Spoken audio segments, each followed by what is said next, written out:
So last time there was a question directly asked on this hyperbola, rectangular hyperbola. The question number is 10 in the set A. Okay. Now what is the question here?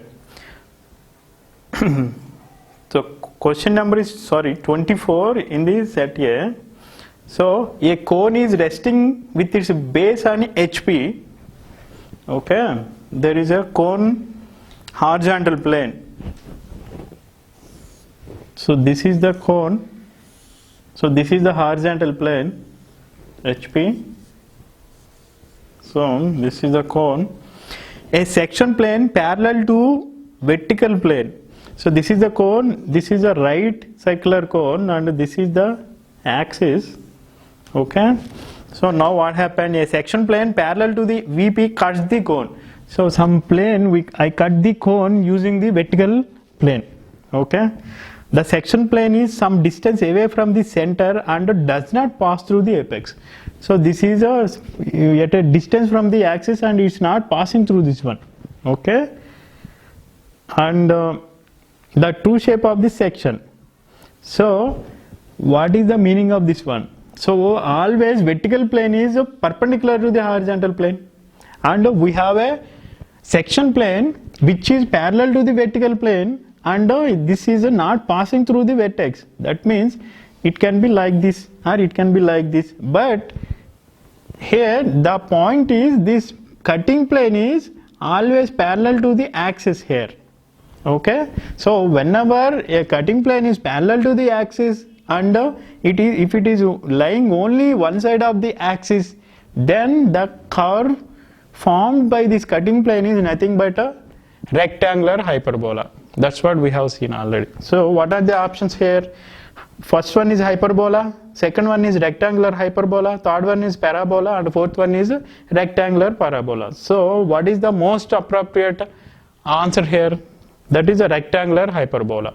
If there is no rectangular hyperbola but only hyperbola is mentioned, then we would have chosen hyperbola instead of rectangular hyperbola. Okay. So next curve is spirals. So how to define these spirals?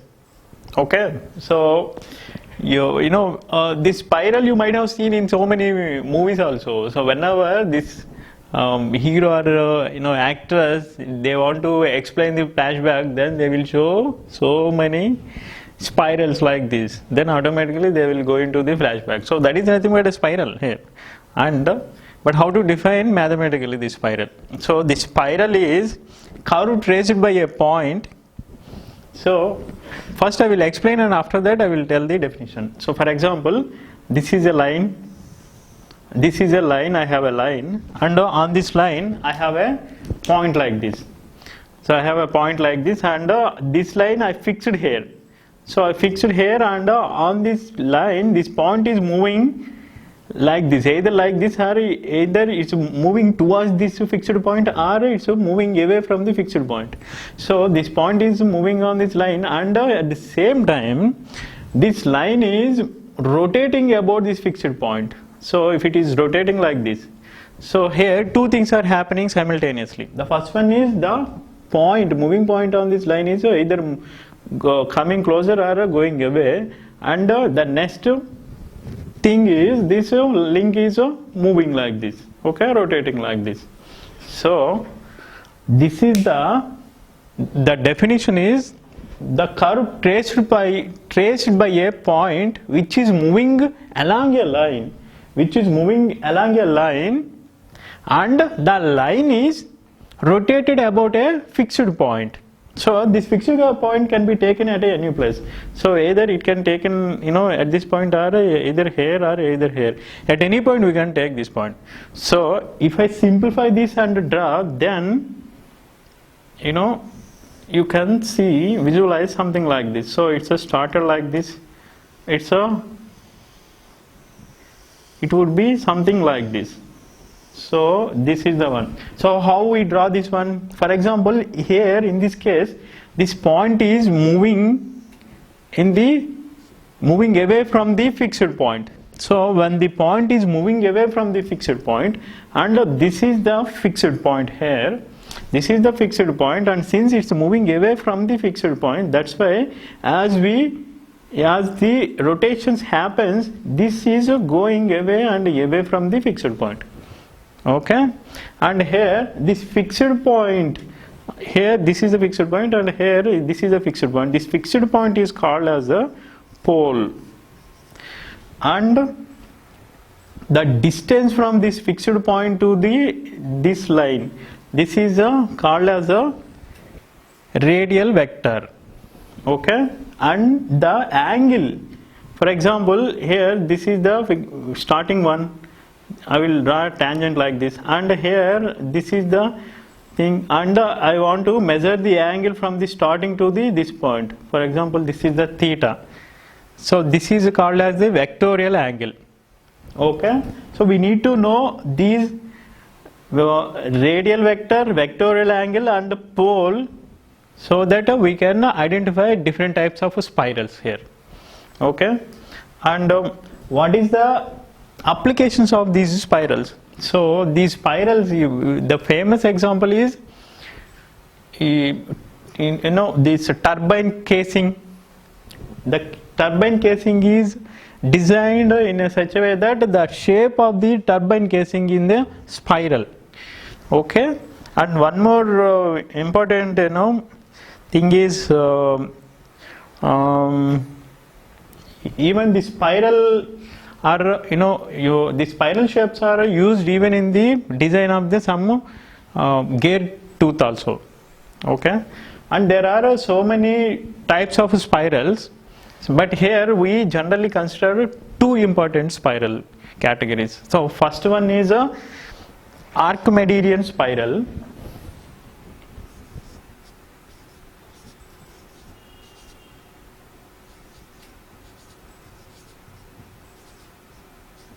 The first one is a Archimedean spiral. So in this spiral, how this is different.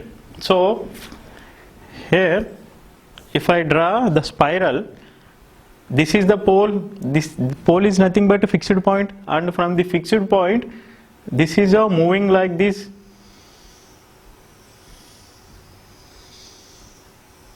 This is going like this. This is the fixed point, and this is the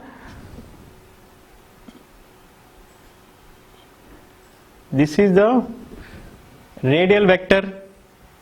Okay, and from the radial vector, here the condition is for the different. For example, here in this point, this is, let's say, A. This is the, let's say, B, and here is reached, let's say, point C. Okay, and if I calculate the angle, this is the theta 1, and this is the theta 2, and to the point C, this is the theta 3. Okay, I have a theta 1 here, theta 2, theta 3, and these radial distances are from O to A, B, and C. So here in this case, what happened? The theta 1, theta 2, and theta 3 are in proportion to the increase in the radial vector here. That means the vectorial angle is in proportion to the radial vector here. That means this tracing of the curve is increasing uniformly.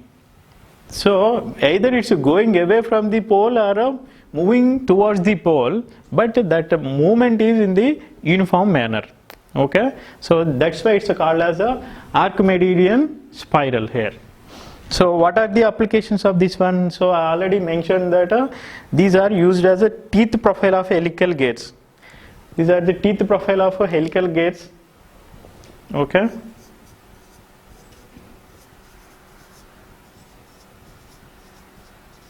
And then one more example is cams. These are used in the cams also. Cam designs. Okay, this is the one example. And what is the other example? There are so many types of spirals, but we take only the famous examples. So another one is a logarithmic spiral.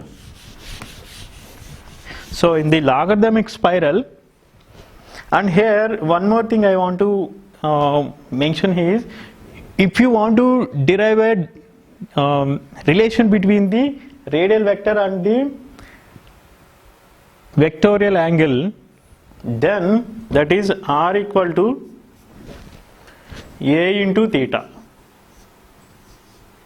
Here, what is the r? R is vectorial or radial vector. So here this is changing as you move along the curve, it's a changing. And what is the theta? This theta is a vectorial angle measured from the starting point, and this is the constant here. So there is a linear relation between these two. So r is really linearly related to the theta. So that's why the vectorial angle is in proportion. The variation in the vectorial angle is in proportion to this radial vector here in this one. That means the curve is changing uniformly. But whereas in case of logarithmic spiral, the second one is the logarithmic spiral.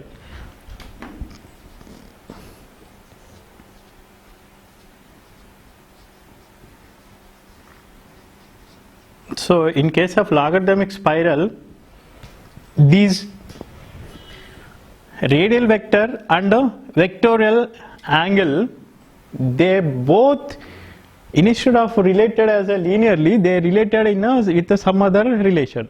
So how they related? So this vectorial angles are generally, they change in a arithmetic progression. So for example, here again, if I draw the spiral, so it would be something like this. You can observe here.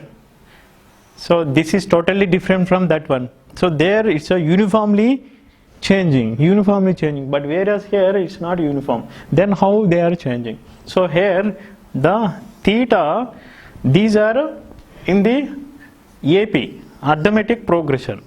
These are changing in the arithmetic progression. So if these are changing in arithmetic progression, then how this radial vector is changing? So here radial vector r is changing in a GP, geometric progression.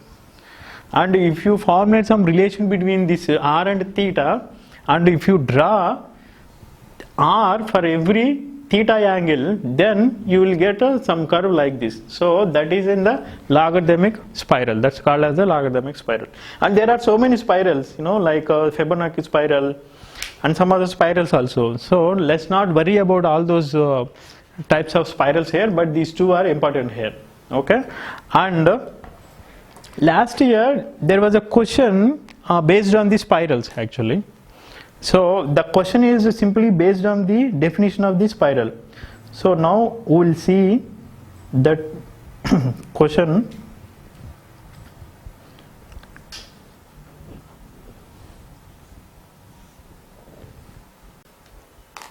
So this is the question asked in the last year. The question number is 12 in the set A.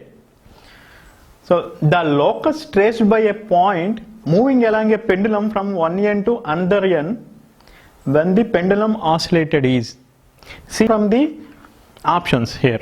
So what are the options they have provided? Spiral, an involute, cycloid and helix. We know the definitions of all these four curves. Okay, and we need to choose the best possible answer here.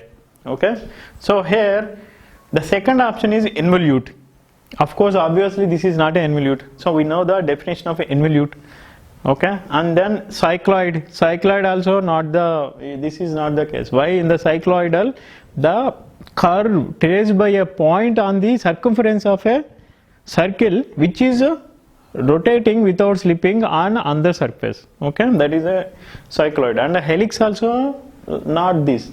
Helix is something like this. It will go like this. So if you trace a point on the cylinder, okay, then it will trace a helix actually. And a spiral. So we need to investigate whether it will produce the spiral or not. So what is the definition of the spiral here? We have already seen in the definition, mathematical definition. So spiral definition is like this. So curve traced by a point which is moving on the line, and in turn the line is fixed around a point and rotating.